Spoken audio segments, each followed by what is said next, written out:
وعلى آله الطيبين الطاهرين سيما بقية الله في الأراضين. قال الله تعالى في كتابه الكريم: بسم الله الرحمن الرحيم. أم حسبت أن أصحاب الكهف والرقيم كانوا من آياتنا عجبا. درود بھیجیے گا محمد و آل محمد پر. اللہم صلی علی محمد. خدا تعالیٰ کا انتہائی شکر ہے، انتہائی احسان ہے. خدا تعالیٰ نے بے پناہ نعمتیں عنایتیں ہم سب پہ نازل فرمائی ہیں، اور خدا کی نعمتیں کچھ ایسی ہوتی ہیں جن کا تعلق اس دنیا سے ہوتا ہے، اس دنیا میں کام آتی ہیں. اس دنیا کے بعد اس کا اثر اتنا نہیں ہے. یہاں پہ خدا ہمیں مثلاً ہوا کی نعمت دے رہا ہے، کھانے کی نعمت دے رہا ہے، جسم کی طاقت دی ہے. ان کا تعلق اس دنیا سے بنتا ہے. کچھ نعمتیں ایسی ہیں جن کا تعلق اس دنیا سے بنے گا، جو کبھی ختم نہیں ہوگی. ہماری عقل مندی ہونی چاہیے کہ ہم اس دنیا کی طاقت کو بھی، نعمت کو بھی اس دنیا کے اندر تبدیل کر لیں. اور یہ دین کا ایک بہت بڑا کارنامہ ہے. جتنے بھی ادیان ہمارے پاس ہیں، شاید دین کی رگ میں یہ، اصل میں یہ ہے کہ دو دنیا کے قائم ہیں. ایک وہ دنیا جو یہاں ہے، ختم ہو جائے گی، اور ایک دنیا جو کہیں اور ہے، وہ ہمیشہ باقی رہے گی. اور جو ہوشیاری دین ہم سے چاہتا ہے، وہ یہ چاہتا ہے کہ تم عقل مند بنو، تھوڑی دیر کے لیے زندہ نہیں ہو، ہمیشہ زندہ رہو گے. تو تم اپنی طاقت کو، توانائی کو تھوڑی دیر کے لیے استعمال کر کے ضائع نہیں کرو. ایسی چیز میں استعمال کرو جس سے اس کو تبدیل کر دو ہمیشہ رہنے والی نعمت کے اندر. اب دیکھیے ہم اور آپ دنیا میں کیا کرتے ہیں. اگر کسی کے پاس تھوڑا سرمایہ ہوتا ہے تو وہ کیا کرنا چاہتا ہے؟ اس سرمایہ کو خرچ کر دینا چاہتا ہے، یا اس سرمایہ کو بڑھانا چاہتا ہے؟ بڑھانا چاہتا ہے. وہ چاہتا ہے اور زیادہ سرمایہ اس کے پاس آئے. تو یہ خدا نے ہمیں تھوڑا سرمایہ دیا ہے، 50 سال، 60 سال، 80 سال، اور وہ ہم سے کیا کہہ رہا ہے؟ تم اس کو تبدیل کر لو لاکھوں سال میں. اے خدا، یہ پاسبل ہے؟ کہہ رہے ہاں پاسبل ہے. میں تمہیں اسی 60 سال کے بدلے، 70 سال کے بدلے میں لاکھوں سال کی زندگی دینے کو تیار ہوں، تم عقل مند ہو جاؤ.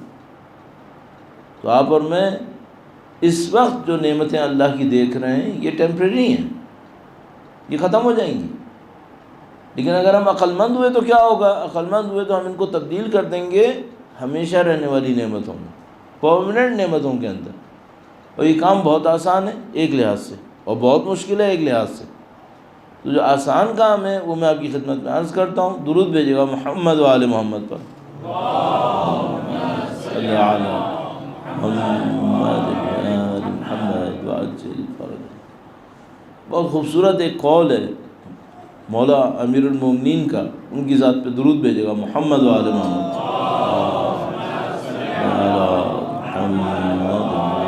محمد وعجل فرج. یہ مثال بھی مولانا نے ایک مثال دی ہے، اور اس مثال کو آپ ایک سفر سے، ٹریولنگ سے سمجھ سکتے ہیں. تو امام نے فرمایا کہ فرض کرو تمہارے پاس سامان بہت زیادہ ہے اور بہت لمبی ٹریولنگ ہے. اب پرانے زمانے میں یہ ٹریولنگ 1-2 دن کی نہیں ہوتی تھی. آج ہم بہت لمبا کوئی سفر کریں گے تو 1 دن لگے گا. جہاز میں بیٹھے تو 1 دن کے بعد ہم مثال کے طور پر کہیں پہنچیں گے. جو سب سے بڑی فلائٹ ہے میرے خیال میں 14 گھنٹے 16 گھنٹے سے زیادہ کی نہیں ہے تو دنیا میں اس وقت ہمارے پاس ہے. اس زمانے میں ایسا نہیں ہوتا تھا، 2 مہینے لگ جاتے تھے. 3 مہینے لگ جاتے تھے. تو اگر مثال کے طور پر کوئی حج پہ جاتا تھا تو اگر مثلا مڈل ایسٹ سے بھی گیا، مثلا عراق سے گیا، ایران سے بھی گیا، تو اس کو بھی 3 مہینے لگ جاتے تھے. تو امام نے فرمایا کہ فرض کرو اگر تمہارے پاس سامان بہت زیادہ ہے، سفر بہت لمبا ہے، اور کوئی تم سے یہ کہے کہ تم یہاں مجھے سامان دو، اور جہاں تم پہنچو گے وہاں میں تمہیں سامان دوں گا اس سے زیادہ جو تم نے مجھے دیا تھا. یہاں تم مجھے مثال کے طور پہ 100 kg دو، 100 kg، وہاں میں تمہیں 500 kg دوں گا تمہارے سامان کا. کوئی قرضہ نہیں لوں گا تم سے، کوئی پیسہ نہیں لوں گا. تو تم دو گے یا نہیں دو گے؟ اور ضرورت تمہیں کہاں پر ہے؟ ضرورت یہاں نہیں ہے، ضرورت وہاں ہے. دو گے یا نہیں دو گے؟ ظاہر دے گا آدمی کہ بھئی کتنا اچھا آدمی مل گیا ہے، میں ساری ٹریولنگ میں اتنا آسانی سے ٹریولنگ کروں گا، میرے اوپر کوئی لوڈ بھی نہیں ہوگا، مجھے کیئر بھی نہیں کرنی، اور میرا سامان 100 kg سے 500 kg ہو کر مجھے وہاں مل جائے گا جہاں مجھے سب سے زیادہ ضرورت ہے. تو امام فرماتے ہیں کہ تم اپنی دنیا کا بوجھ اس کو کیوں نہیں دیتے جس کو دینے پر تمہیں وہاں بڑھا بڑھا کے ملنے والا ہے. خدا تعالیٰ فرماتا ہے کہ من یقرض اللہ قرضا حسنا، کون ہے جو اللہ کو قرض دے؟ اللہ کو قرض دے. خزانوں کا مالک خدا ہے اور ہم سے کہہ رہا ہے کون ہے جو مجھے قرض دے. تو وہ قرض کیا لے رہا ہے؟ وہ کہہ رہا ہے اگر تم میری راہ میں صدقہ کرو گے تو یہ میرے اوپر قرض ہے، میں تمہیں واپس کروں گا. کتنا واپس کرے گا خدایا؟ اپنی کیلکولیشن میں فرماتا ہے 700 ٹائمز بنا کر واپس کروں گا. اور اس 700 ٹائمز کے بعد کہتا ہے اس سے بھی زیادہ دوں گا. یہ آسان کام ہو گیا. تو اگر فرض کریں میرے پاس دن میں 24 گھنٹے ہیں، 1 گھنٹہ میں نے ایسا گزار دیا جو اللہ کی طرف چلا جائے تو وہ 700 آورز بن جائے گا میرے لیے. اب مجھے صرف ایک بات کرنی ہے، یہ بنتا کیسے ہے؟ یہ اللہ کے پاس جاتا کیسے ہے؟ میں 1-2 راستے عرض کرتا ہوں، پھر اپنے ٹاپک کو فالو کریں گے. درود بھیجے گا محمد و آل محمد پر. صلی علی محمد آل محمد وعجل فرج. ایک کوئی بہت بڑے عالم تھے، وہ اپنے ٹائم کے بہت کیئر کرتے تھے، تو اس کو ویسٹ نہیں ہونے دیتے تھے. ہم لوگ ویسٹ کرتے ہیں، موبائل ہاتھ میں پکڑ لیتے ہیں، پھر تو اللہ ہی جانتا ہے کیا ہونے والا ہے. وہ بہت کیئرفل تھے، ٹائم کا اپنا خیال کرتے تھے. تو ایک آدمی نے ان سے پوچھا کہ آپ اپنے ٹائم کا بہت خیال کرتے ہیں، ہر چیز میں آپ کوئی نہ کوئی کام کرتے ہیں. تو مثلا وہ کبھی دعا پڑھ رہے ہوتے تھے، کبھی کوئی ذکر کر رہے ہوتے تھے، کبھی کچھ پڑھا رہے ہوتے تھے، کبھی کچھ پڑھ رہے ہوتے تھے. تو اس نے ایک عجیب سوال کیا. اب دیکھو میں نے یہ کہا نا کہ اگر میں 1 گھنٹہ اپنا اللہ کی طرف بھیج دوں 700 آورز بن جائے گا، تو میں کیا کروں 1 گھنٹہ؟ تو ابھی آپ کے ذہن میں میرے ذہن میں کیا آئے گا؟ دعا پڑھو، قرآن پڑھو، نماز پڑھو. اس سے چلا جائے گا؟ ہاں بالکل چلا جائے گا. اس سے بہتر ہو سکتا ہے؟ ہاں اس سے بہتر ہو سکتا ہے، ہاں اس سے بہتر ہو سکتا ہے. تو اس عالم سے کسی نے پوچھا کہ عجیب سوال کیا. اس نے کہا کہ اگر آپ کو یہ پتہ ہو کہ آپ 1 گھنٹے میں مرنے والے ہیں، اگر آپ کو یہ پتہ چل جائے کہ آپ 1 گھنٹے میں مرنے والے ہیں، تو آپ اس 1 گھنٹے میں کیا کریں گے؟ صحیح ہے؟ تو مثلا میرا جیسا آدمی ہوگا تو کہے گا بھائی توبہ کروں گا، میں نے اتنے ڈھیر سارے گناہ کیے ہیں. ممکن ہے کوئی یہ کہے کہ مثلا میں سورہ یاسین پڑھوں گا، قرآن پڑھوں گا. کوئی کچھ اور کہے. انہوں نے عجیب جواب دیا. انہوں نے کہا کہ میں باہر جا کر دیکھوں گا، اگر کسی کو میری مدد کی ضرورت ہے تو میں اس کو کام آؤں گا، کیونکہ دنیا میں اس سے بڑھ کر کوئی عبادت نہیں ہے. اللہ اکبر. اگر کوئی شخص اپنی زندگی میں طے کر لے کہ میں نے دوسروں کے کام آنا ہے، اس کا مطلب کیا ہے؟ اس نے اپنی لائف اللہ کو دے دی ہے، اپنی لائف اللہ کو دے دی ہے، اس کے کام آنے والا خدا ہے، اس دنیا میں بھی آخرت میں بھی۔ اب اگر میرا جیسا انسان ہے، میرے اندر اتنی ہمت نہیں ہے، تو میں اس کو بھی لیولز میں تقسیم کرتا ہوں، اس کے بھی لیولز بنا لیتا ہوں۔ ایک لیول کیا ہے؟ ایک تو ٹاپ لیول ہے، وہ کیا ہے؟ میں زندگی گزاروں گا ہمیشہ اس کام کے لیے کہ میں کسی کے کام آ جاؤں، یہ بہت بڑی بات ہے۔ لیسٹ کیا ہے؟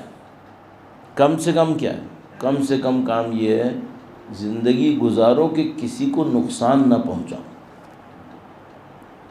کم سے کم کام یہ کر لو کہ بھئی بہت اچھا کیا تھا؟ بہت اچھا تھا زندگی گزارو دوسروں کے کام آ جاؤ، چلو ٹھیک ہے، میں ایسا نہیں ہوں، میں کمزور انسان ہوں، میں دوسروں کے کام نہیں آ رہا، کام نہیں آ رہا ہے، کم سے کم ایک کام کرو، دوسرے کو نقصان نہیں پہنچاؤ، نقصان نہیں پہنچاؤ۔ تو یہ زندگی گزارنے کا ایک فارمولہ آپ کے ہاتھ میں آ گیا۔ سب سے پہلی کوشش کیا کرو؟ کوئی کام ایسا نہ کرو جس سے کسی بے گناہ کو نقصان ہو جائے، کوئی مارا جائے میرے ہاتھوں، کسی کا نقصان میرے ہاتھوں ہو جائے۔ اب یہ باتیں جو میں آپ سے کہہ رہا ہوں نا، یہ آپ سنتے ہی کہیں گے آپ میں سے کچھ لوگ کہ مولانا ہم نے کبھی کسی کو نقصان نہیں پہنچایا، کاش اتنا آسان ہوتا، کاش یہ اتنا آسان ہوتا۔ بعض اوقات ہم کسی کو نقصان نہیں پہنچاتے، لیکن ایسے سسٹم میں بیٹھے ہوئے ہوتے ہیں جس میں کچھ لوگ کچل رہے ہوتے ہیں۔ ہم بعض اوقات ڈائریکٹلی کسی کو نقصان نہیں پہنچاتے، میں نے کسی کے پیٹ میں خنجر نہیں مارا، میں نے کسی کی گردن پہ چاقو نہیں چلایا، لیکن کسی ایسے سسٹم سے میں نے بینیفٹ لیا ہے جس سے لاکھوں لوگ بھوکے مرے ہیں۔ اس کا اثر میرے اوپر آئے گا یا نہیں آئے گا؟ یہ بھی جواب دینا ہے، یہ بھی جواب دینا ہے۔ فائزان محترم، بہت سوچ سمجھ کے کام کرنا پڑے گا۔ بس پہلا ٹاسک کیا ہے؟ پہلا ٹاسک ہے ہماری زندگی کی کسی کو نقصان نہ پہنچے، اور دوسرا اس سے بڑھ کر کیا ہے؟ اس سے بڑھ کر یہ ہے کہ ہماری زندگی سے لوگوں کو فائدہ پہنچے۔ اور میں نے عرض کیا یہ بہت ہوشیاری کا کام ہے۔ دیکھو بعض اوقات شیطان بڑے عجیب طریقے سے دھوکہ دیتا ہے۔ بس اس کے بعد مجھے ٹاپک پہ بھی آنا ہے۔ درود بھیجیں محمد و آل محمد پر، صلی علی محمد آل محمد وعجل فرج۔ پاکستان میں ایک دفعہ کسی ایک یونیورسٹی کی اسٹوڈنٹ نے مجھ سے کانٹیکٹ کیا اور مجھ سے کہا کہ مجھے فیس میں کنسیشن دے دو، فیس میں ہیلپ کرو۔ فیس پے کرنی تھی یونیورسٹی کی سیمسٹر کی، تو کہا مجھے ہیلپ کرو۔ تو میں نے اس سے پوچھا کہ کس یونیورسٹی میں؟ اس نے ایک یونیورسٹی کا نام لیا، ابھی شاید پتہ نہیں چل بھی نہیں رہی ہے یا نہیں۔ اس نے یونیورسٹی کا نام دیا۔ میں نے کہا اس کا جو بنانے والا ہے وہ تو ویلفیئر کے کاموں میں بہت آگے ہے۔ اس زمانے میں ایک فلڈ آیا تھا پاکستان میں، تو اس نے فلڈ میں کوئی بہت بڑا ڈونیشن دیا تھا، بڑے بڑے جرنلسٹ ٹی وی اور اس کو بلا کر اس نے ایک پروگرام کیا تھا، اس میں بڑا ڈونیشن دیا تھا۔ تو میں نے اس سے کہا کہ وہ تو چیریٹی کا بہت ماہر ہے، تم جاؤ اس کے پاس، اس سے بات کرو کہ بھائی تمہارے پاس نیڈ ہے، تم نہیں پے کر سکتی، تو وہ تم کو کنسیشن دے گا۔ تو اس نے یہ کہا کہ مولانا جو آدمی ٹی وی کے سامنے کھڑے ہو کر چیریٹی کرتا ہے وہ کمرے کے اندر 1 روپیہ نہیں دیتا ہے، وہ جو دیا وہ ٹی وی کے لیے دیا تھا، انسانوں کی مدد کے لیے نہیں دیا تھا۔ کمرے میں اگر جا کے اس سے مانگوں تو وہ پھر وہاں تو ٹی وی نہیں ہے، وہاں کیوں دے گا وہ؟ اچھا اب ایک آدمی کیا کرتا ہے، اس کا مطلب ہے کیا ہو کیا رہا ہے؟ ہو یہ رہا ہے کہ لاکھ چوری کرتا ہے، 2 روپے فنڈ کر دیتا ہے۔ یہ کام آئے گا؟ یہ کام نہیں آئے گا۔ اگر کسی کو واقعاً اللہ کی راہ میں کام کرنا ہے، سب سے پہلے اس کو یہ دیکھنا پڑے گا میں کسی کا نقصان تو نہیں کر رہا، پہلے اس کو صحیح کرو۔ لہذا میں نے آپ کی خدمت میں عرض کیا دوسرا اسٹیج بعد کا ہے، پہلا اسٹیج کیا ہے؟ پہلا اسٹیج یہ دیکھو نقصان تو نہیں پہنچا رہا۔ ہم لوگ کیا کرتے ہیں اپنی زندگی میں، نعوذ باللہ تعالی، وہ یہ کہ ہم لوگ بعض اوقات اپنی بڑی بڑی فیگرز کو دکھا کر اپنے آپ کو سیٹسفائی کر لیتے ہیں. میں نے دیا نا اتنا، میں نے یہ کیا نا، میں نے وہ جو اصل میں تھا وہ کیا تھا، اس کو کیوں نہیں پوچھ رہا میں. تو عزیزان محترم، یہ بہت کرٹیکل ٹاپک ہے، یہ بہت امپورٹنٹ ٹاپک ہے. وہی کہ ہماری ذات سے کسی کو نقصان نہ پہنچے، پہلے یہ طے کر لو، اس کے بعد فائدہ پہنچانے کی سوچنا. انشاءاللہ خدا ہم سب کو اس دنیا کے اندر سرخروئی کامیابی نصیب فرمائے انشاءاللہ تعالی. درود بھیجیں محمد و آل محمد. صلی علی محمد محمد وعجل فرج. اس سلسلے میں باتیں بہت ہیں، اب ساری سخت باتیں ایک دن میں نہیں کرنی چاہیے، آہستہ آہستہ کرنی چاہیے. تو ابھی میں نے آج تھوڑا سا ایک جھٹکا دیا ہے، پھر میں آگے آہستہ آہستہ بتاؤں گا، عرض کروں گا. ٹاپک پہ آتے ہیں. ہمارا ٹاپک کیا ہے؟ ہمارا ٹاپک یہ ہے دین پر عمل کرنے میں چیلنجز کیا ہیں. دور جدید میں، عصر حاضر میں، ماڈرن ٹائمز کے اندر اگر میں دین پر پریکٹس کرنا چاہتا ہوں، چیلنجز کیا ہیں. اچھا، جب کوئی ہمیں ایسے ٹاپک دیتا ہے تو وہ اپنے ذہن سے سوچ رہا ہوتا ہے. تو اپنے ذہن سے سوچ رہا ہوگا، یس کسی نے سوچا ہوگا کہ اب میں بتاؤں گا چیلنج ہے موبائل فون، چیلنج ہے مثال کے طور پر ہالی ووڈ، بالی ووڈ، یہ چیلنج ہے. وہ کوئی سمجھ رہا ہوگا کہ میں یہ چیلنج بولوں گا، صحیح ہے، نہیں میں اتنا سادہ کام نہیں کروں گا. کیوں؟ یہ سب چیلنج کا ایک پارٹ ہے. سب سے امپورٹنٹ کام کیا ہے؟ سب سے امپورٹنٹ یہ چیلنج کا سسٹم سیکھو. پہلے سسٹم کی انڈرسٹینڈنگ ڈیولپ کرو. اگر آپ نے سسٹم کی انڈرسٹینڈنگ ڈیولپ کر لی تو آپ کا چھوٹا سا رائٹ اسٹیپ رائٹ ڈائریکشن میں موو کرے گا. اور اگر سسٹم سمجھ میں نہیں آیا تو آپ لڑتے رہو گے، آگے نہیں جاؤ گے. سب سے پہلے انڈرسٹینڈنگ سسٹم کی ڈیولپ کرو. کیا سسٹم مولانا؟ میں ایک سوال کروں گا اب یہاں سے، امپورٹنٹ وہ کیا ہے؟ یہ جو خدا کا دین ہے، حضرت آدم علیہ السلام سے شروع کیا، ختمی مرتبہ محمد مصطفیٰ صلی اللہ علیہ وآلہ وسلم تک،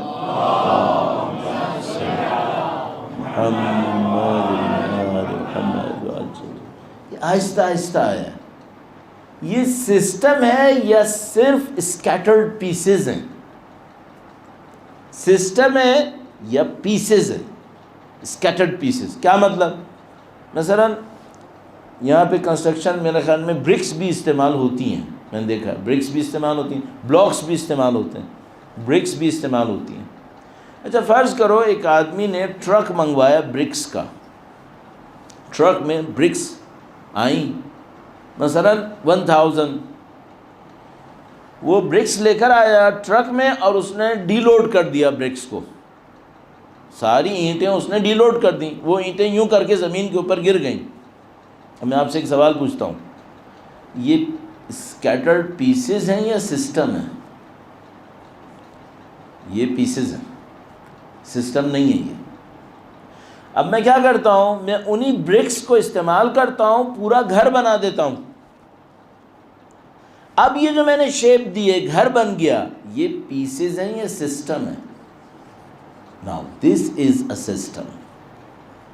اس سسٹم میں ایک آبجیکٹو ہے، اس کی پروسیسنگ ہوئی ہے، اس کا ایک ان پٹ ہے، اس کا ایک آؤٹ پٹ ہے. سسٹم میں 3 پارٹ ہوتے ہیں، ان پٹ، آؤٹ پٹ، پروسیسنگ.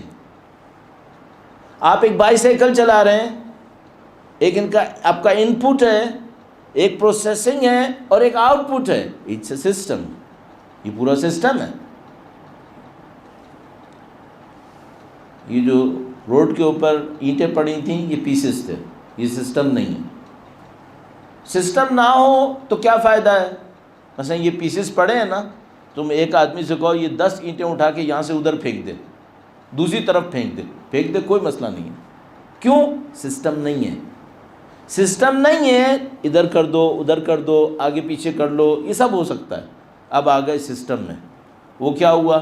آپ نے ان اینٹوں سے گھر بنا دیا، دیوار کھڑی کر دی، چھت کے اندر اینٹیں لگ گئیں. اچھا اب ایک آدمی سے کہو یہاں سے 25 اینٹیں چھت پہ سے نکال کے وہاں پھینک دے، اب کیا ہوگا؟ سسٹم خراب ہو جائے گا. شاید کولیپس کر جائے گا. فاؤنڈیشن میں سے نکال دی اس بدبخت نے تو پھر تو سارے ہی گیا. صحیح ہے. تو سسٹم اور اسکیٹرڈ پیسز، اس میں فرق کیا ہوتا ہے؟ سسٹم میں آپ اس کے اندر انٹرفیئر نہیں کر سکتے، یہ اپنا بنا ہوا ایک پیس ہوتا ہے. اس کو آپ نے چھیڑا، یہ نکالو وہ ڈالو، ادھر کر دو ادھر کر دو، معاملہ خراب ہو جائے گا. اب میں آپ سے پوچھتا ہوں، یہ جو اللہ کا دین ہے پیسز ہے یا سسٹم ہے؟ سسٹم ہے. اس لیے خدا کہتا ہے یہ مت کرنا، نؤمن ببعض ونکفر ببعض، بعض کو ہم قبول کریں گے بعض کا ہم انکار کریں گے. خدا کہتا ہے یہ نہیں کرنا. ادخلوا فی السلم کافۃ، پورے کے پورے دین میں داخل ہو. کیوں؟ یہ سسٹم ہے. تم اپنی چوائس دکھاؤ گے معاملہ خراب کر دو گے، یہ کام صحیح نہیں ہوگا تمہارا. پھر وہ ایک آدمی آیا، اس نے ایک جگہ کے اوپر ایک کارخانے میں دیکھا اور کہا کہ اس میں ٹائر بن رہے تھے. تو اس نے کہا کہ بھائی ٹائر بن رہے ہیں تو ٹائر کے یہ کیسے تم لوگ سب غلط بنا رہے ہو؟ ایک ٹائر بڑا ایک ٹائر چھوٹا ہے. کہنے کہ یہ ایسے نہیں چلتا ہے، ٹائر سارے چاروں ایک جیسے ہونے چاہیے.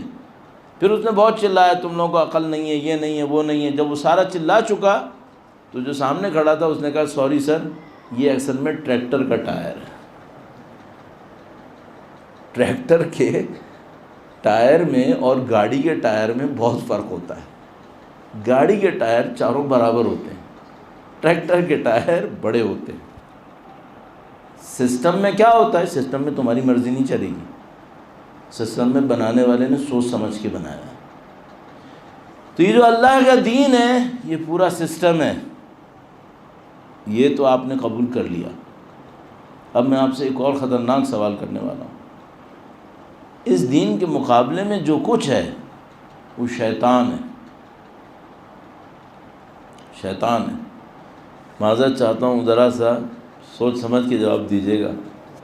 اللہ کے دین نے کتنی کوشش کی، حضرت آدم نبی خدا، ائمہ اطہار، اولیاء، اوصیاء، اتنے لوگ، ادھر سے شیطان بھی لگا ہوا ہے، اپنا کام کیے جا رہا ہے. اس وقت دنیا میں جیت کس کی نظر آ رہی ہے؟ سوال سخت ہو گیا نا. اب میں اس کو ایک اور طرح کرتا ہوں تاکہ معاملہ خراب نہ ہو جائے کہیں. درود بھیجیں محمد و آل محمد پر. صلی علی محمد محمد عجل فرج. میں ایک دفعہ ایک صاحب سے ملنے گیا، وہ ایک یونیورسٹی کے ڈائریکٹر تھے، ان کو پریزیڈنٹ کہتے ہیں وہاں پر، یونیورسٹی کے پریزیڈنٹ. تو انہوں نے باتوں باتوں میں سامنے ایک وائٹ بورڈ لگا ہوا تھا، اس وائٹ بورڈ میں بیچ میں ایک لائن لگائی اور رائٹ ہینڈ پہ لکھا آنیسٹی، ٹروتھفلنس،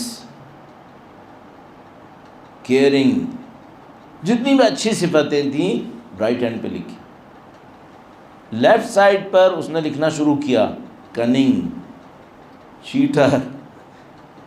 لیفٹ سائڈ پر ساری گندی باتیں انسانوں کے اندر جو ہو سکتی تھیں وہ لکھیں. کتنی جلدی توجہ چھوڑ دیتے ہو یہ سمجھ میں نہیں آتا. درود بھیجیں محمد و آل محمد پر.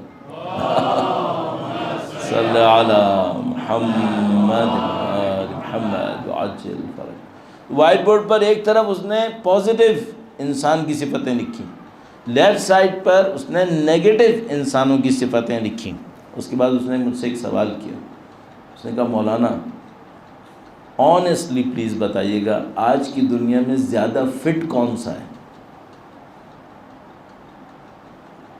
آج کی دنیا میں زیادہ فٹ انسان سوسائٹی میں جو فٹ ہو جاتا ہے، چلتا ہے، کام کرتا ہے، ترقی کرتا ہے، کون سا والا ہے؟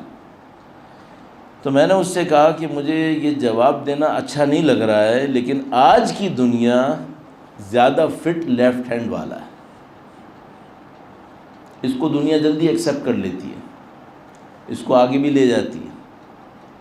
تو میں نے کہا لیکن مجھے جواب اچھا نہیں لگا. کہنے کا مولانا پرواہ نہیں کریں، میں نے یہ سوال 20 سے زیادہ ملکوں میں کیا ہے اور کہیں پر کسی نے مجھ سے یہ نہیں کہا کہ آج کی دنیا میں زیادہ فٹ رائٹ ہینڈ والا ہے.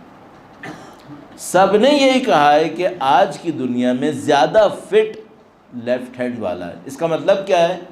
آج کی دنیا بن گئی ہے مکاروں کی، آج کی دنیا بن گئی ہے جھوٹوں کی.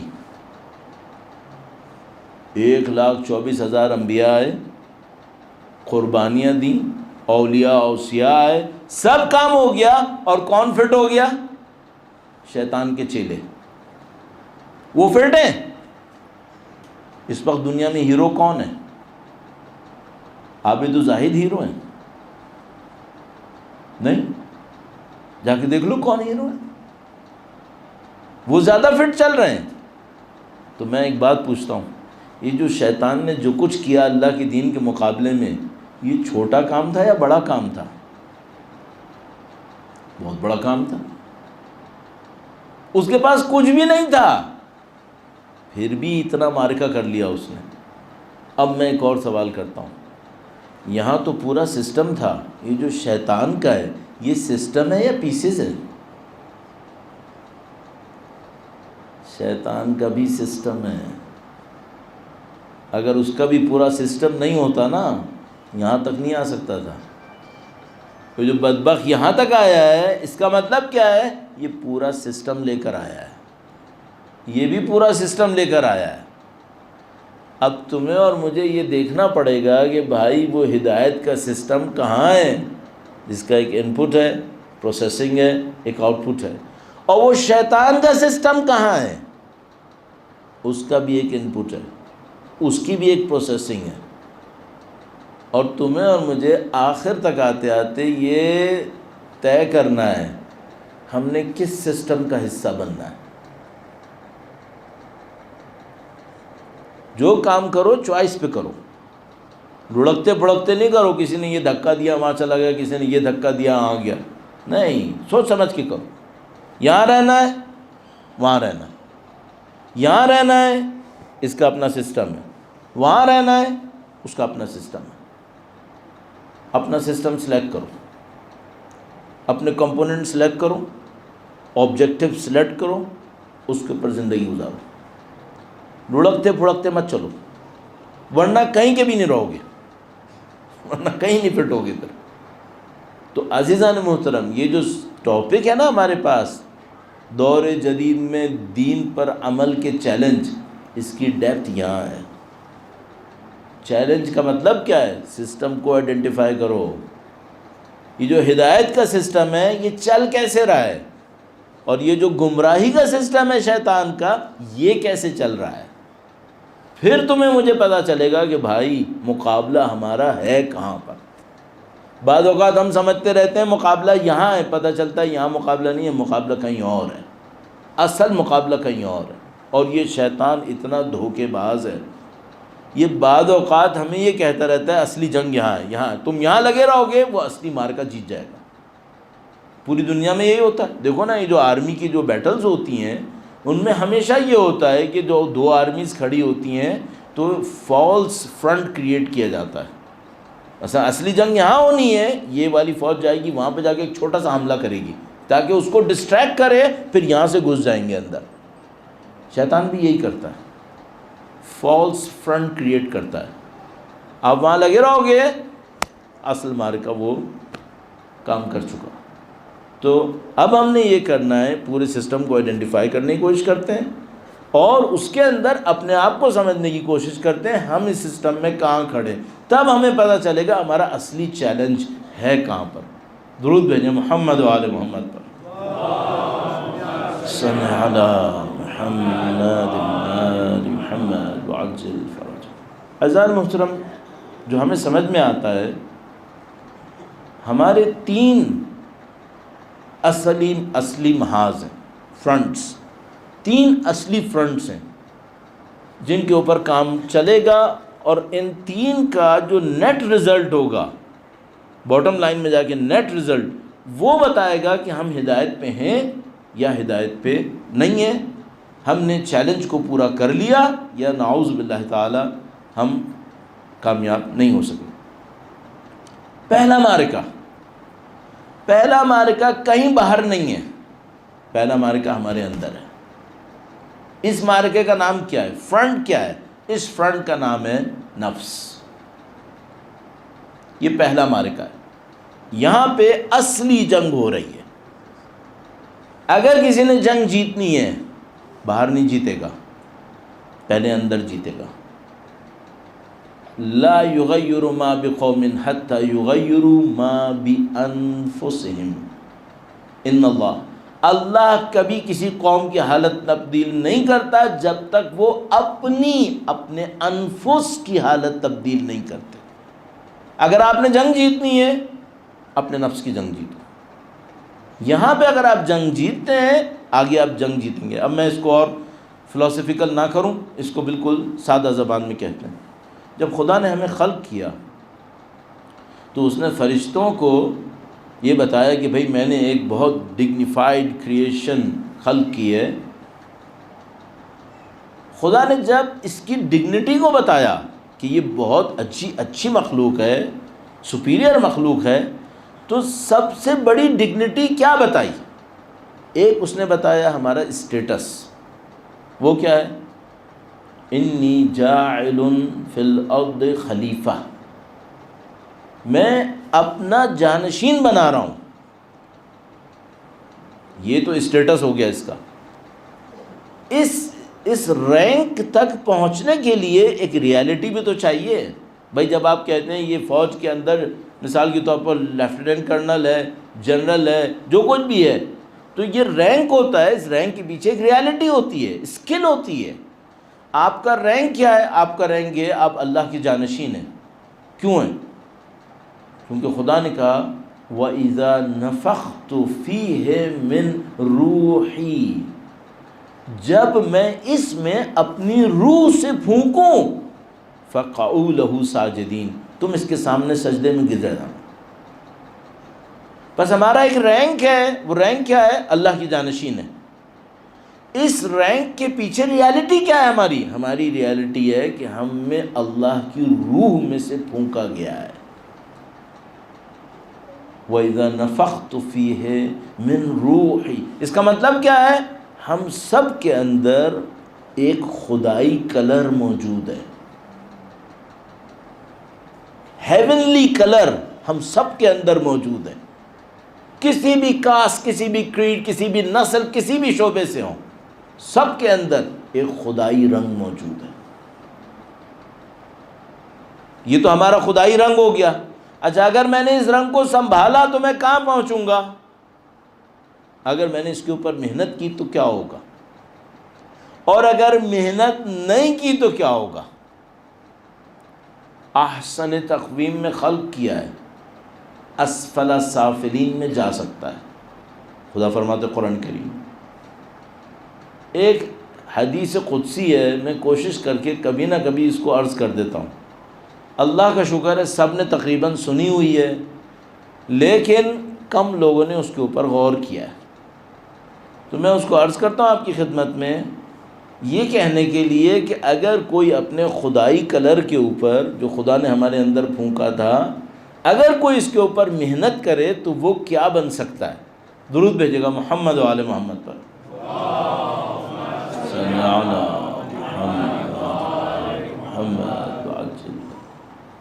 ہمارے اندر ایک ہیونلی انفلوئنس ہے، کم از کم اللہ کی روح میں سے ایک اثر ہمارے اوپر ہے۔ اگر میں نے اس کے اوپر محنت کی تو کیا ہوگا؟ حدیث قدسی جو خدا نبی سے ڈائریکٹ خطاب کرتا ہے وداؤٹ میڈیم آف حضرت جبرائیل، عبدی اطیعنی اجعلک مثلی، اے میرے بندے تو میری اطاعت کر، میں تجھے اپنا جیسا بنا دوں گا۔ اپنا جیسا بنا دوں گا کیا مطلب؟ فرمایا میں حی اور قیوم ہوں، مجھے موت نہیں آتی، تجھے بھی موت نہیں آئے گی۔ میں جب چیزوں سے کہتا ہوں کن تو وہ ہو جاتی ہیں، تو بھی کہے گا کن تو ہو جائیں گی۔ یا اللہ، تو خدا مجھ سے کیا کہہ رہا ہے؟ تم اس ہیونلی انفلوئنس کے اوپر اگر کام کر گئے نا تو تمہاری یہ اسکل تمہارے پوری ایگزسٹنس کو کور کر لے گی، پھر تم میری طرح کام کر رہے ہوگے۔ آپ کہیں گے نہیں مولانا یہ تو شرک ہو گیا، نہیں کوئی شرک نہیں ہوا۔ حضرت عیسیٰ علیہ السلام قرآن کریم میں کہتے ہیں میں مردے کو زندہ کروں گا باذن اللہ۔ خدا ہمیں شرک سکھائے گا قرآن کریم میں؟ نعوذ باللہ تعالی۔ اذن خدا سے کوئی مردے کو زندہ کرے شرک نہیں ہے۔ خدا تعالی نے کیا فرمایا؟ اے میرے بندے تو میری اطاعت کر، میں تجھے اپنا جیسا بنا دوں گا۔ یہ کیا مطلب ہوا؟ اس کو کہتے ہیں خلوص۔ اگر کوئی شخص صرف خدا کے لیے کام کرے تو خدا اس کو اپنی صفتوں میں سے دیتا ہے۔ یہ جو عبد مخلص ہے خدا اس کو صراط مستقیم پہ پہنچا دیتا ہے۔ یہ صراط مستقیم ہے، اور اس صراط کے اندر خدا ہی خدا ہے، اس صراط میں خدا ہی خدا ہے۔ خدا نے متعال کا وعدہ یہ ہے کہ اگر کوئی بندہ صرف میرے لیے محنت کرے، میرے لیے زندگی گزارے، میں اس کو صراط مستقیم پہ لاؤں گا، اور اگر وہ صراط مستقیم پر آ گیا تو کیا ہوگا؟ عبدی اطعنی اجعلک مثلی، اپنا جیسا بنا دوں گا۔ تو اب اس کا مطلب ہے، یہ تو میں نے پھیلا دی بات سادہ لفظوں میں۔ کام کیا کرنا ہے؟ کام یہ کرنا ہے تمہارے اور میرے اندر خدا کا ایک اثر ہے۔ وہ خدا کا اثر کیا کرتا ہے؟ میں آپ سے ایک سوال پوچھوں گا، خدا کی، برا نہ لگے آپ کو، معذرت چاہتا ہوں، خدا سچا ہے نعوذ باللہ یا کچھ اور ہے؟ سچا ہے تو مجھے کیسا ہونا چاہیے؟ سچا ہونا چاہیے۔ خدا رحیم ہے تو مجھے کیسا ہونا چاہیے؟ رحم دل ہونا چاہیے۔ خدا سخی ہے، مجھے کیسا ہونا چاہیے؟ سخی ہونا چاہیے۔ خدا علیم ہے، مجھے بھی علم والا ہونا چاہیے۔ صحیح ہے؟ آپ اپنے اندر خدا کے رنگ کو بڑھاتے رہو، خدا کی صفتیں آپ کے اندر آتی رہیں گی، وہی خدا کی چیزیں آپ کے اندر آنا شروع ہو جائیں گی۔ شرک ہوگا یا نہیں ہوگا؟ نہیں، قطعاً شرک نہیں ہوگا، کیونکہ خدا نے دیا ہے، خدا کی مرضی سے۔ یہ ہو گیا اصلی کام۔ اب اس نفس کو اگر نہیں سنبھالا تو کیا ہوگا؟ نہیں سنبھالا تو یہاں پر ایک آدمی قبضہ کرنے کے لیے گھسے گا۔ اگر کسی کے دل میں خدا نہیں ہوتا تو کیا ہوتا ہے؟ دیکھو دنیا کے اندر صرف دو طاقتیں ہیں، یا خدا کی طاقت ہے یا شیطان کی طاقت ہے۔ اگر کوئی خدا کے راستے پہ نہیں ہوا تو دل میں کیا ہوگا؟ اس کا مطلب ہے شیطان اس خالی گھر پہ قبضہ کرے گا۔ اچھا، کیا شیطان کسی کی روح پہ قبضہ کر سکتا ہے؟ ہاں۔ اس سے زیادہ آپ کا وقت نہیں لوں گا، کل انشاءاللہ اس کی باقی دو حصے عرض کروں گا۔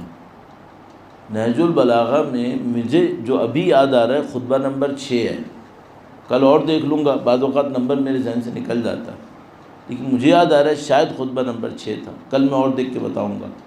اس میں مولا نے فرمایا ہے بعض لوگ اتنا شیطان کے راستے پہ چلتے ہیں کہ شیطان ان کے سینوں میں انڈے اور بچے دے دیتا ہے۔ یہ دیکھنے میں انسان ہوتے ہیں، اصل میں شیطان کے چیلے ہوتے ہیں۔ شیطان ان کے اوپر زندگی گزار رہا ہوتا ہے۔ اس کا مطلب کیا ہوا؟ ابھی پہلے اسٹیج میں ہی ہے۔ پہلے اسٹیج میں یہ میری ایگزسٹنس ہے، اس میں جو باڈی ہے اس کی زیادہ ویلیو نہیں ہے، یہ کچھ عرصے کے بعد مٹی کے نیچے جانی ہے، لیکن جس کی ویلیو ہے وہ نفس ہے، اور وہ جو نفس ہے یہ خدا کی طرف سے ایک بلیسنگ ہے۔ اگر میں نے اس بلیسنگ کو سنبھالا، اس کے اوپر محنت کی، اس کو پیوریفائی کیا، اس کی کیئر کی، میں خدائی کلر میں آ جاؤں گا، میں خدائی کلر میں آ جاؤں گا۔ اور اگر خدا نہ کرے میں نے ایک کام نہیں کیا اور اس نفس کو نفس لوامہ سے امارہ میں تبدیل کر دیا، برائی کی طرف چلا گیا، تو ایک ٹائم آئے گا کہ میرے اس نفس کے اوپر شیطان کی جنریشنز پل رہی ہوں گی۔ میں ہوں گا انسان، لیکن شیطان کی نسل میرے اوپر پل رہی ہوگی، نعوذ باللہ تعالی۔ صحیح ہے. اب یہ معرکہ کہاں پر ہو رہا ہے؟ اندر ہو رہا ہے. یہ دن رات چل رہا ہے، نان اسٹاپ، 24/7. وہ کیا معرکہ ہے؟ یہاں اندر اللہ ہوگا یا شیطان ہوگا. یہ 24/7 جنگ ہے جو اندر چلتی رہتی ہے. اب اگر آپ نے کہا بھائی دین پر عمل کرنے کے چیلنجز کہاں پر ہیں؟ پہلا چیلنج تمہارے اندر ہے، اس کو جا کے دیکھو. تو اس کے اوپر انشاءاللہ کل اور بات کریں گے کہ بھائی یہ چیلنج کیا ہے، پھر اگلا چیلنج، اور اس کے بعد تیسرا چیلنج. اگر اس پورے سسٹم کو ہم نے سمجھ لیا، میرا خیال ہے ہمارا کام تھوڑا سا آسان ہو جائے گا، ہمارا کام آسان ہو جائے گا. اب وہ آپ کہیں گے بھائی وہ موبائل کا کیا ہوا، پھر ہالی ووڈ بالی ووڈ کیا ہوا، وہ بعد میں آئے گا. پہلے سسٹم سمجھ لو، پھر اس کے بعد آئے گا کہ اس کا رول اس بیچ میں ہے کیا، کون سی چیز کہاں فٹ ہو رہی ہے. اللہ کے دین میں بھی ہر چیز اپنی جگہ فٹ ہے، شیطان کے نظام میں بھی ہر چیز اپنی جگہ فٹ ہے. بعض انسان کا چیلنج بالی ووڈ ہالی ووڈ نہیں ہے، بعض انسانوں کا چیلنج قرآن پڑھتے ہوئے ہے. یہ کیسے؟ کیوں؟ وہ قرآن پڑھ کے شہرت کما رہا ہے. اس کا چیلنج ہالی ووڈ بالی ووڈ نہیں ہے، اس کا چیلنج یہ ہے کہ جب یہ قرآن پڑھے گا تو خدا کے لیے پڑھے گا یا اللہ یا شیطان کے لیے پڑھے گا. ہر ایک کا چیلنج کہیں اور ہے. پہلے سسٹم سمجھ لو، اس میں اپنا چیلنج بھی نظر آ جائے گا. ایک آدمی کا چیلنج یہ ہوتا ہے 100 روپے ڈونیشن کرے گا یا نہیں کرے گا. ایک آدمی 1 کروڑ بھی ڈونیشن کرے نا، یہ چیلنج نہیں ہوتا ہے. چیلنج کیا ہوتا ہے اس کے لیے؟ اس کے لیے چیلنج ہوتا ہے اس نے کسی کو بتایا یا نہیں بتایا، چاہے 1 روپے دے. ہر بندے کا چیلنج کہیں اور ہوتا ہے. یہ آپ کو جب پورا سسٹم نظر آتا ہے نا، پھر سمجھ میں آتا ہے بھائی میرا چیلنج کہاں پر ہے. اس کو پھر پکڑو گے، پھر تمہیں کامیابی انشاءاللہ پہلے بھی مل رہی ہے اور انشاءاللہ نصیب ہوگی. درود بھیجیں محمد و آل محمد پر. صلی علی محمد محمد. یہ جو خدا نے ہمیں عزاداری کی نعمت دی ہے، اس کا ایک بہت بڑا اثر کیا ہے؟ جا کے دیکھو لوگوں نے چیلنج کے موقع پر کیا کیا ہے. کوئی شخص آخر تک صحیح آیا، بعد میں بھاگ گیا. کوئی شخص شروع سے غلط تھا، بعد میں صحیح ہو گیا. کل ہم نے عرض کیا حضرت حور صبح عاشور تک موسٹ پروبیبلی غلط کیمپ میں تھے، بعد میں اٹھ کے یہاں آ گئے. یہ کیسے ہوتا ہے؟ ابھی میرا دل چاہ رہا ہے کہ میں آپ کو اور عرض کروں کہ جب امام تشریف لائیں گے تب بھی ایک دن ایسا آئے گا، امام کے ساتھ والے سفیانی کے ساتھ چلے جائیں گے، سفیانی کے ساتھ والے امام کے پاس آ جائیں گے. اس کا مطلب یہ آخری دن تک اپنی موت کے یقین نہیں کرنا کہ میرا معاملہ صحیح ہو گیا. اس کو کنٹرول میں رکھنا ہے. آخری لمحے تک، آخری سانس تک معاملہ کبھی بھی خراب ہو سکتا ہے. توفیق چاہیے ہمیں. دیکھو ان سب میں جو لوگ کامیاب ہوئے نا، ان سب میں ایک کامن کوالٹی ہے، یہ لوگ ہمبل ہیں، یہ لوگ ایروگنٹ نہیں ہیں. دوسری کوالٹی یہ ہے کہ یہ قربانی دینے سے نہیں ڈرتے. جس کسی نے بھی سید الشہداء کا ساتھ دیا ہے، نمبر 1 ہمبل تھے، سب خدا کے سامنے سر جھکائے ہوئے، کوئی اکڑنے والا نہیں تھا. دوسری بات یہ تھی کہ سب کے سب قربانی دینے کے لیے تیار تھے، جان دینے کے لیے تیار تھے. سید الشہداء نے عاشور کے دن جب پہلا حملہ کیا، بہت تفصیلات ہیں، کبھی موقع ملا تو آپ کی خدمت میں عرض کروں گا. پہلا حملہ کیا تو 40 کے قریب امام کے صحابی شہید ہو گئے. تھوڑا سا لشکر تھا، 40 لوگ شہید ہو گئے. جتنے لوگ تھے انہوں نے پہلا حملہ کیا، 40 کے قریب شہید ہوئے. دوبارہ پیچھے آئے اور فارمیشن کرنے کی کوشش کی. فارمیشن کیا تھی اس زمانے میں؟ اس زمانے میں آرمی کی فارمیشن میں 3 اس کے پیسز ہوتے تھے. ایک قلب ہوتا تھا سینٹر، ایک میسرہ، اور ایک میسرہ الٹے ہاتھ، میمنہ سیدھے ہاتھ. تو یہ فارمیشن اس طرح سے چلتی تھی. تو صبح کو جو لشکر بنا تو ویسے ہی چھوٹا سا تھا، لیکن امام نے فارمیشن پوری کی. میمنہ، میسرہ، قلب تینوں کو تشکیل دیا، تینوں کا کمانڈر علیحدہ بنایا، جبکہ شاید دیکھنے میں ضرورت نہیں لگ رہی تھی. امام نے کیا یہ کام. جب پہلا اٹیک ہوا واپس آئے تو 40 سے زیادہ شہید ہو گئے. اب جو واپس کھڑے ہوئے دوبارہ فارمیشن کرنے لگے تو دیکھا نہیں اب بندے نہیں ہیں اتنے. اور ایک بات سمجھ میں آئی وہ یہ کہ اگر انہوں نے دوسرا اٹیک کر دیا تو نہیں معلوم کون بچے گا، نہیں پتہ کون بچے گا. اگر یہ ہو جاتا تو شاید جنگ ظہر سے پہلے ختم ہو جاتی. امام نے کہا نہیں، ایسا نہیں، ہم جنگ کو ایک ایک کر کے کریں گے. میں اپنے بچپن سے سوچتا تھا کہ ایک مجاہد لڑنے جاتا تھا، جب وہ گرتا تھا تو امام کو آواز دیتا تھا اور امام آتے تھے اس کی لاش اٹھانے کے لیے. تو پہلے کیوں نہیں آتے تھے؟ پہلے اس لیے نہیں آتے تھے کہ امام نے فارمیشن والی جنگ کو روکا ہوا تھا.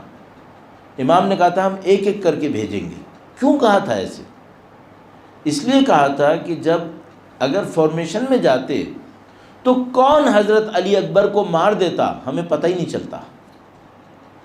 امام نے کہا نہیں، فارمیشن روکو، ایک ایک کر کے بھیجو. اب یہ بہت مشکل کام تھا. دیکھو اب معاملہ بہت خطرناک تھا.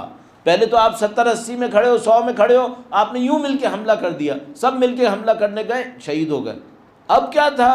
سامنے کتنے ہزار کا لشکر اور ایک آدمی جائے گا لڑنے کے لیے. اب جو تھی نا جنگ وہ سچے بہادروں کی جنگ تھی. اب کسی عام آدمی کی جنگ نہیں تھی، اب صحیح جنگ تھی. اور اس میں ہمیں فائدہ کیا ہوا؟ ہمیں ایک ایک سپاہی کا پتہ چل گیا، اس نے یہ کیا، اس نے یہ کیا، اس نے یہ کیا. کسی کے پاس عذر نہیں ہے لشکر یزید میں کہ کوئی یہ کہے میں نے علی اکبر کو غلطی سے مار دیا. نہیں، جو بھی جنگ لڑنے جاتا تھا وہ پہلے اعلان کرتا تھا میں فلاں ابن فلاں ہوں اور میں حسین کی خاطر میدان میں آیا ہوں. ہر آدمی اپنا اناؤنسمنٹ کرتا تھا، اس کو رجس کہتے تھے. وہ عربی میں شعر پڑھ کے اناؤنسمنٹ کرتا تھا. تو یہ جنگ بڑی خطرناک جنگ تھی. سید الشہداء کے سامنے جو بھی قربان ہو رہا تھا بڑے طاقتور انسان تھے، بہت مخلص تھے. میں ہمیشہ کوشش کرتا ہوں کبھی نہ کبھی عاشرہ مجلس کے اندر کہیں نہ کہیں ایک مجاہد کا تذکرہ کروں. باقی سب امام حسین کے سامنے قربان ہو رہے تھے، گرتے تھے، امام حسین آتے تھے. ایک مجاہد ایسا تھا جو جب گرا ہے اکیلا لڑا ہے، اکیلا گرا ہے، کوئی نہیں آیا، کوئی نہیں آیا.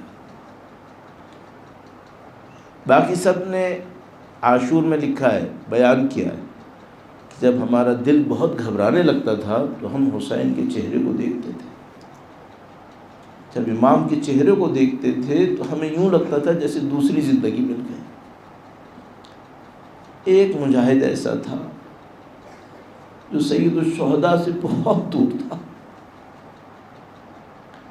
پہلا مجاہد واقعی کربلا کا. آج جو ہم لوگ بار بار کہتے ہیں نا غریب الوطن، غریب الوطن. غریب الوطن کون ہے؟ جو وطن سے دور ہے، کوئی اس کا ساتھی نہیں، کوئی اس کا چاہنے والا نہیں.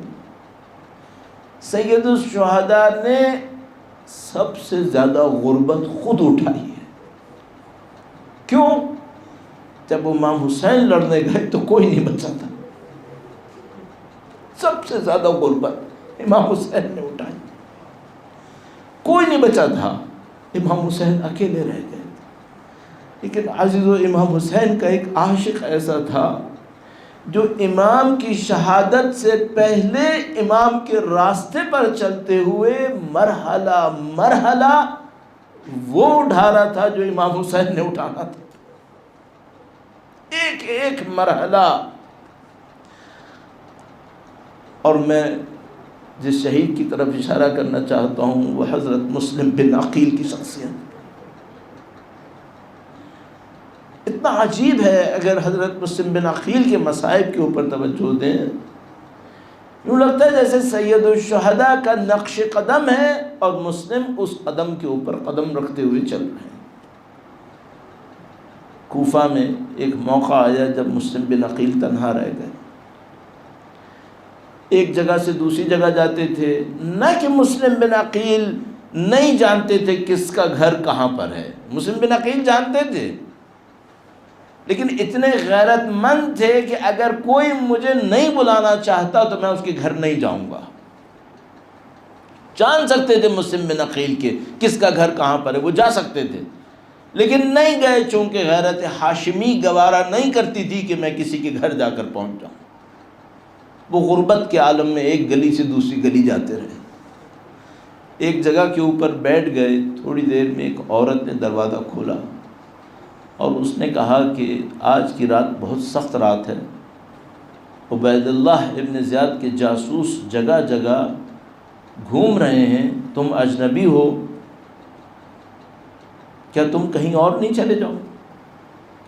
مسلم بن عقیل نے اس سے کہا کہ میں جانا چاہتا ہوں، لیکن اس کوفے نے مجھے دعوت دی ہے اور پھر میرا ساتھ چھوڑ دیا۔ عزیزو، میں شاید یہ جملہ نہیں کہہ پاؤں گا، سمجھا سکوں گا، شاید مجھے بھی اچھا سمجھ میں نہ آتا ہو، لیکن انسان کی غربت اور بے بسی اس وقت ہوگی جب گھروں کے اندر بیٹھی ہوئی عورتوں کو بھی پتا ہو کہ آج غریب کون ہے۔ جب مسلم نے یہ کہا کہ مجھے کوفہ نے بلایا اور ساتھ نہیں دیا، میں غریب الوطن ہوں، تو اس مومنہ نے کہا کہیں تم مسلم بن عقیل تو نہیں ہو؟ اس کا مطلب یہ ہے کہ ہر جگہ مشہور تھا کہ آج مسلم بن عقیل غریب الوطن ہے۔ مسلم بن عقیل نے قبول کیا وہ مومنہ، اور یہاں پر اہل بیت کی چاہنے والی خواتین کا کردار ہمیشہ سے بہت مثبت، بہت اچھا، اور مجھے یقین ہے کہ ایسی اہل بیت کی چاہنے والی خواتین اس دور کے اندر بھی ہوں گی، اور ان کے ذریعے سے امام کی نصرت کرنے والے بچے تربیت پائیں گے۔ حضرت مسلم بن عقیل طوعہ کے گھر میں چلے گئے۔ میں زیادہ طولانی نہیں کروں گا، مسائل کو جلدی سے عرض کرتا ہوں۔ امام مسلم بن عقیل نے رات وہاں پہ گزاری، کچھ عبادتیں کی، اللہ سے راز و نیاز کیے۔ کچھ دیر کے بعد طوعہ سے کہا کہ میرا سامان، جو جنگی لباس، شمشیر وغیرہ ہے، وہ لے آؤ، اب مجھے گھر سے باہر نکلنا ہے۔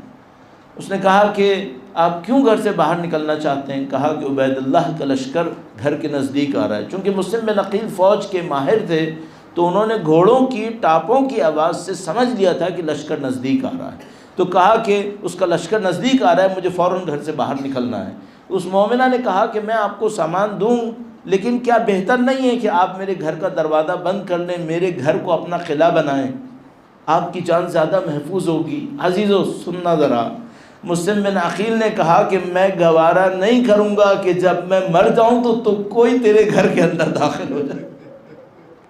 اب میں صرف ایک بات کہوں گا عزیزو، وہ یہ کہ شاید امام حسین نے مسلم بن عقیل کو اسی لیے آگے بھیج دیا کہ کہیں مسلم بن عقیل کو شام غریبہ نہ دیکھنی پڑ جائے۔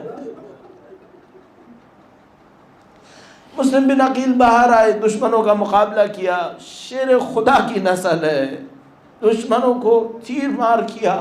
ایک موقع کے اوپر انہوں نے دھوکے سے مسلم بن عقیل کو ایک گڈھے کے اندر گرا لیا اور مسلم بن عقیل کے اوپر پتھروں کی بارش کی، یہاں تک کہ مسلم بن عقیل کو اسیر کر لیا۔ جب اسیر کر لیا، مسلم بن عقیل نے ایک موقع کے اوپر پیاس احساس کی، اس کے بارے میں بھی مختلف اقوال ہیں ہمارے پاس، کیوں پانی مانگا، لیکن ایک موقع کے اوپر پانی مانگا۔ جب پانی لایا گیا تو مسلم بن عقیل نے پانی نزدیک کیا چہرے سے، ہونٹ کٹے ہوئے تھے، اس میں سے خون کے قطرے پیالے کے اندر گر گئے۔ دوسرا پیالہ لایا گیا، پھر خون کے قطرے گرے۔ جب تیسرا پیالہ لایا اور پھر خون کے قطرے گرے تو مسلم بن عقیل نے پانی ہٹا دیا اور کہا کہ اب میں سمجھ گیا کہ میرے شہید ہونے کا وقت آ گیا ہے۔ میں نے سنا تھا کہ حسین پیاسے شہید ہوں گے، خدا چاہتا ہے کہ میں بھی پیاسا شہید ہو جاؤں۔ یہ پہلا مرحلہ تھا۔ اہل بیت اطہار علیہم السلام کے عشق کا پہلا مرحلہ۔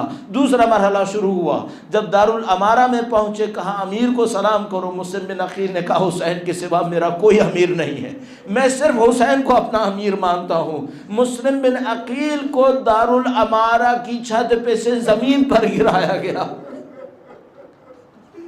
نہیں معلوم جسم کی کتنی ہڈیاں ٹوٹی ہوں گی اور جسم کے ساتھ کیا ہوا ہوگا۔ کچھ دیر کے اندر ایک لائن آیا اور اس نے مسلم بن عقیل کی گردن کو علیحدہ کیا۔ اس کے بعد مسلم بن عقیل کی لاش کو گلیوں کے اندر گھسیٹا گیا۔ عزیزو، آپ نے سنا ہے کہ عصر عاشور سید الشہداء کا لاشا پامال ہوا، وہ ایک لاشا وہاں پامال ہوا اور ایک لاشا یہاں مسلم بن عقیل کا پامال۔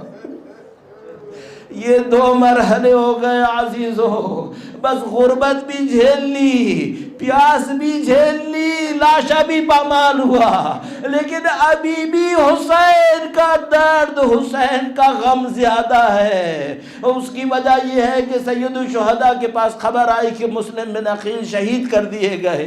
سید الشہداء نے مسلم بن عقیل کی بیٹی کو اپنے پاس بلایا، اس کو زانوں پہ بٹھایا، ایک روایت کے مطابق کانوں میں گوشوارے لٹکائے۔ اس بچی کو احساس ہو گیا، اس نے کہا آپ ایسے مجھے پیار کر رہے ہیں جیسے یتیموں کو پیار کرتے ہیں۔ عزیزو، مسلم بن عقیل پیاسے شہید ہوئے، غریب الوطن شہید ہوئے، لاشا بھی پامال ہوا، لیکن یتیمہ کے ساتھ اچھا سلوک ہوا تھا۔ ایک حسین کی یتیمہ ہے۔ لعنت اللہ علی القوم الظالمین وسیعلم الذین ظلموا ای منقلب ینقلبون۔ پروردگار پرچم سید الشہداء کو دنیا کے کونے کونے تک پہنچانے کی سعادت نصیب فرما۔ اے پاک پروردگار، اس عزاداری کو اپنی درگاہ میں قبول فرما۔ اس عزاداری کے صدقے میں قیامت تک ہماری تمام نسلوں کو دین، قرآن و اہل بیت کے چاہنے والوں وفاداروں میں قرار فرما۔ اہل بیت کے وارث کی خدمت کی سعادت نصیب فرما، اس راہ میں شہادت نصیب فرما۔ ماتم حسین۔